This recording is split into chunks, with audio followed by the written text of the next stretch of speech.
Discover the all-new generation of Kawasaki performance. Discover the GPZ900R.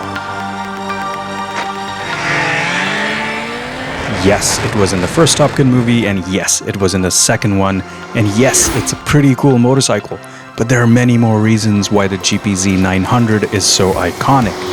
Let me explain.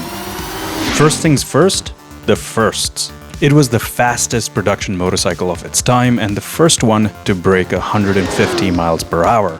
It pioneered the golden formula that would define sport bikes for decades.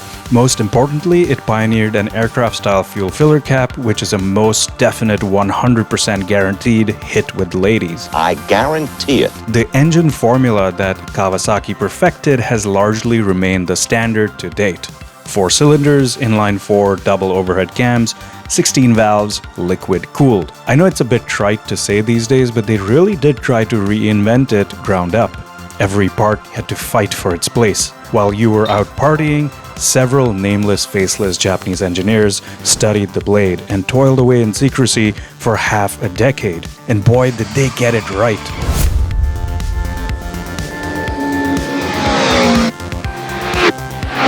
In a desperate Muskian attempt to shed weight, they asked these cradle-down tubes what they did this week, and the answer was... Nothing. It's hanging around. You're fired. If not the first, it was one of the first applications of a counterbalancer on an inline-4 motorcycle, and that made the engine smoother than Jeff Bezos' head. Not only was the cradle frame eliminated, but also the rubber mounting. The engine itself was lighter, so all this medieval scaffolding was eliminated, and instead things got a bit more intimate. Kawasaki's new diamond frame meant that the engine was now a stressed member, a load-bearing part supported by the backbone frame.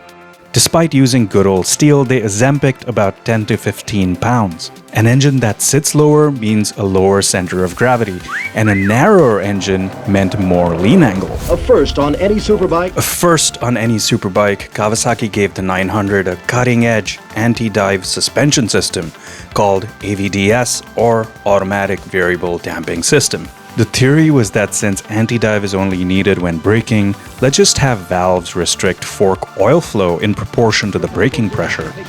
The result? When you braked, the front forks would stiffen up progressively, reducing brake dive. Initially, on applying the brakes, the valves would close, increasing compression damping. Then, if further braking input was applied, they would progressively open up again, allowing the 900 to be supple during hard braking over rough stuff. Or in case you encounter a ninja mid-corner threatening to slice your head off, seemingly a common occurrence in Japan. And it's a beautiful day outside. Now this is a perfect kind of day to do motorcycle riding. I used to love to motorcycle ride. Do you really? I do, I really do. Fast on the motorcycle? Not too fast. No?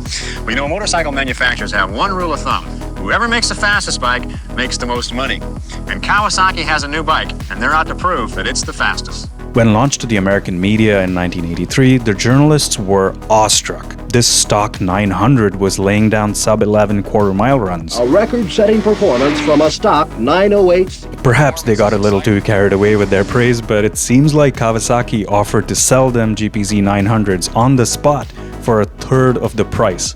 An absolute karate chop to the balls when it comes to moto journalism ethics. Perhaps it was niceties or humor lost in translation, but thankfully, since integrity still existed in moto journalism back then, they found only a few takers. Not even 6 months after the launch, a dealer entered 3 Kawasaki GPZ 900s at the Isle of Man. These were largely stock motorcycles with some clever mods but no trick components, and yet they cleaned up the podium, taking 1, 2, and 3 in the production class. Not bad for hastily prepared machines with almost no testing. Rapid fire time. The GPZ 900 was so loved that it outlasted not just its immediate successor, but also its successor, a solid 10-year run in Europe and a staggering 20-year production run in Japan. It weirdly ran a 16-inch front and an 18-inch rear. The 17-inch standard wasn't quite established back then, but this configuration made the bike feel extremely sporty and flickable, which might explain.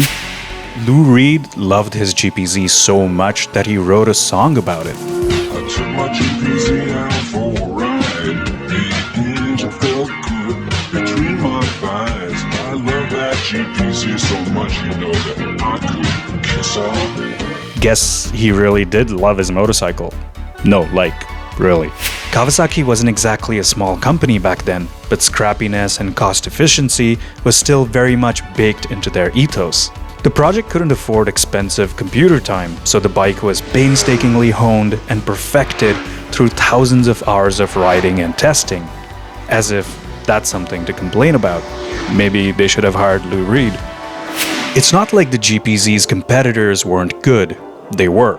But this wasn't about being good.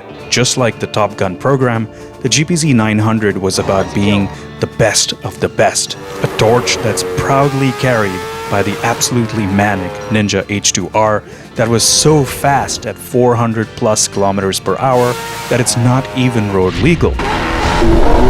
Whether it's with their rockets or jets or motorcycles, Kawasaki sure embodies the need for speed.